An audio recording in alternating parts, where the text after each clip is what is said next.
Hello and welcome to India's number one coaching institute with well experienced and well qualified staff.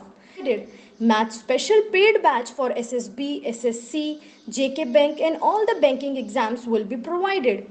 We have also started special GS batch from zero to hero. We'll also provide reasoning classes for banking exam and for SSC CGL. Welcome बच्चे लोगों, welcome to Aspire अड्डा। पिछले episode में हमने ये छोटा मोटा काम दिया था आपको, और आप में से जो मैं कमेंट सेक्शन देखे हैं वो किस किस बच्चे ने सॉल्व किया है, मैं आपको उनका एक बार नाम पढ़ के बता देता हूं। पहले नंबर पे इकबाल कौर पहली स्टूडेंट हैं, जिनका नाम है इकबाल कौर। इनका पहला क्वेश्चन भी ना, क्वेश्चन नंबर यानी ये वाला जो दिया था ये भी हो गया, दूसरा भी, छठा भी, इन्होंने सारे क्वेश्चन किए, बिल्कुल ठीक है। दूसरे नंबर पे लिखा है मुन्ना जी ने, और इनके भी सारे क्वेश्चन ठीक हैं, और भी बच्चों ने लिखे हैं। अब ये सब बच्चे अपने आंसर्स को मैच कीजिएगा अपने आंसर्स के साथ। पहला पार्ट था B is 33.33% ऑफ A। अब इसको हम कैसे लिखते थे? B by A equal to 33.33। अब आप सबको पता है B बाई A की वैल्यू 33.33 क्या होता है? 1/3। अब यहाँ है B इज 33.33% ऑफ A। हमें निकालना था A रेशो B। इसको उल्टा करेंगे हम तो A divided by B equals to 3:1। तो A रेशो B क्या होगा? ये होगा 3:1। ये था इसका आंसर, और यही आंसर इकबाल कौर का है, यही आंसर मुन्ना का है, ये आंसर बाकी बच्चों का है। तो पहला आंसर जो है आपका वो बिल्कुल सही है। आगे चलते हैं। A इज 70% ऑफ ना, I am sorry, A is 20% of B। 20% of B, तो यानी कि A by B equal to 20% का मतलब होता है सीधा 1/4। तो हम डायरेक्ट लिखेंगे A रेशो B क्या आएगा? 1:4। ना, आई एम सॉरी, 20 का मतलब होता है B 500, I am very sorry, यहाँ पे आएगा 5 गलती होगी, तो 1:5। ठीक है ना? ये मैं एक बार फिर से करता हूँ। A by B equals to 1/5। ये 20% का मतलब होता है 1/5। रेशो मैंने पढ़ाया आपको, देखिए बोला लेक्चर। A रेशो B का वैल्यू होता है 1:5। हो गया। Question number 8, B is 500% of A। 500%, तो यानी कि B बाई A किसके बराबर आएगा? 500% का मतलब डिवाइडेड बाई 100। हमें निकालना है A बाई B, क्योंकि A रेशो B निकालना है, तो A रेशो B क्या होगा? 100/500। ये और ये खत्म, तो A रेशो B होगा 1:5। 1:5। सबका आंसर मैच करता था, बहुत अच्छा, थैंक यू। अब question number 9, 600% of A equal to 300% of B। ऐसे क्वेश्चन को मैंने आपको सीधा बताया हुआ है। A by B equals to, यहाँ पे 300 है तो यहाँ पे 300, और इधर से 600 नीचे लाएंगे तो ये ये जीरो कैंसिल, 3 एकम 3, 3 दूने 6, यानी कि A रेशो B की क्या वैल्यू होगी? 1:2। ठीक है। Question number 10, A is 100% of B, यानी कि A किसका? B का। जिसके साथ कंपेयर करते हैं उससे नीचे लिखते हैं, तो 100% का मतलब होता है डिवाइडेड बाई 100। ये और ये खत्म, यानी कि A रेशो B किसके बराबर है? 1:1। वेरी।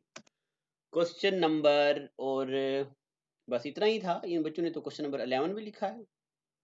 अच्छा, वो एक मैंने ऐसे करा दिया था। हाँ, अब देखो, अब नया कंसेप्ट पढ़ते हैं। जब भी कभी आएगा मोर, ये मैंने आपको पढ़ाया हुआ है, मोर या लेस आए तो क्या होगा। अब इसके बाद हम नया चलेंगे, यानी कि नया टॉपिक पढ़ेंगे, थोड़ा सा हायर स्टैंडर्ड वाला। ये बेसिक पढ़ा दिया मैंने आपको। तो अब देखिए 25% का मतलब होता है 1/4।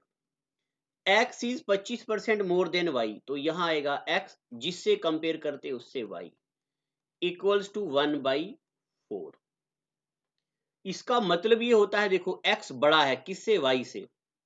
इसका मतलब y अगर 4 है तो x उससे 1 बढ़ गया। 4 से जब 1 बढ़ता है तो कितना बन जाता है 5, और नीचे वाला 4 इक्वल ही रहेगा।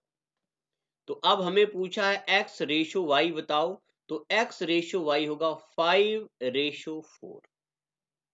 ठीक है, हो गया इतना 5/4। तो सबका आंसर यही है, बिल्कुल सही है।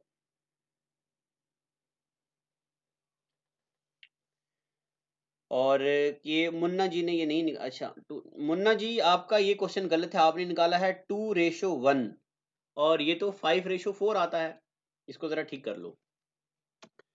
Question number 2, x is 16.66% more than y।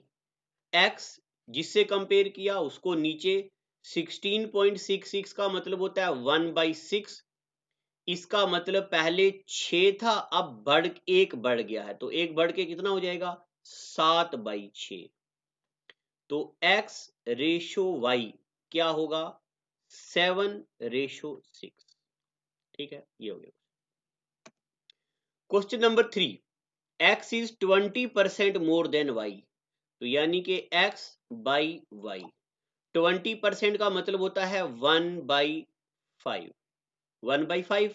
अब ये मोर की बात कर रहा है, इसका मतलब पहले 5 था, अब एक बढ़ के हो गया 6। तो x रेशो y कितना हो जाएगा 6/5। ठीक है ना। अब हम कर रहे हैं कोई परसेंटेज ज्यादा या कोई परसेंटेज कम, ये वाले कर रहे हैं। x is 50% more than y। x किससे कंपेयर करिए y से। 50% का मतलब होता है 1/2। अब इसका मतलब पहले 2 था, अब एक बढ़ गया है, तो क्या बन गया है 2 से 1 बढ़ के 3/2। तो x रेशो y क्या वैल्यू होगी 3/2। ठीक है ना, simple. Next, y is 33.33% more than x। y को कंपेयर किया है x के साथ। 33.33 का वैल्यू होता 1/3। y बड़ा है, इसका मतलब पहले 3 था, अब एक बढ़ के हो गया, क्या हो गया है 4/3। बट ये y बाई एक्स है, बट हमें निकालना है x बाई वाई। तो जब x बाई वाई निकालना, इसका उल्टा 3/4। ठीक है, क्योंकि x के आगे 3 है, y के आगे 4। ऐसे ही करने हैं ये सारे क्वेश्चंस। अब हम आगे, x is 300% more than y। x किससे कंपेयर किया है y से। 300% का मतलब होता है 300 डिवाइडेड बाई 100। अब देखिएगा यहां पे 300% मोर है, पहले 100 था, अब 300 बढ़ गया है, यानी कि कितना हो गया है 400/100। तो ये और खत्म। x रेशो y का रेशो होगा 4/1। ठीक है, ये 4/1 होगी बात। Question number 7, x is 500% more than y। ये हो गया x, ये हो गया y। 500% यानी कि ये 500 किस पे 100 पे। अब ये ज्यादा की बात कर रहा है, यानी कि पहले 100 था, 500 बढ़ गया है। 100 से 500 बढ़ के कितना हो जाता है 600/100। तो x रेशो y की क्या वैल्यू होगी 6/1। ये और ये टक टक। क्वेश्चन नंबर 8, आज आपको थोड़ा ही काम देंगे क्योंकि आप नई चीजें हमें पढ़नी है। क्वेश्चन नंबर 8 आपके लिए घर का काम है। क्वेश्चन नंबर 9 आपके लिए घर का काम है। 66.66 याद आ रहा आपका क्या वैल्यू है इसकी। क्वेश्चन नंबर 10 ये भी आपके लिए घर का काम है। जो मैंने पहले दूसरे दिन फ्रैक्शंस पढ़ाए हुए हैं रेशो, वो जरा आपको याद करने ही करने हैं। ये हो गया क्वेश्चन नंबर 10। तो अब हम इतना ही रखेंगे। अब कल से हम क्या करेंगे, प्योरली एग्जाम लेवल के क्वेश्चन करेंगे। अब हम सीधा आएंगे एग्जाम लेवल के क्वेश्चंस पे और हम सीखेंगे वहां पे क्या क्या चीजें होती है, पेपर में क्या आता है। तो तब के लिए आपको होमवर्क, एक तो ये क्वेश्चन है और दूसरा आपके लिए होमवर्क है वो फ्रैक्शन याद करो। 1/2 का मतलब होता 50%, 1/3 का मतलब होता 33.33%, 1/4 का मतलब होता है 25%, 1/5 का मतलब होता है 20%, और ये 1/6 का मतलब होता है 16.66।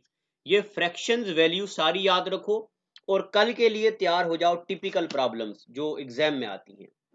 तो आज के लिए इतना ही। Thank you and God bless you. So follow us on Instagram, Facebook, and can subscribe our YouTube channel.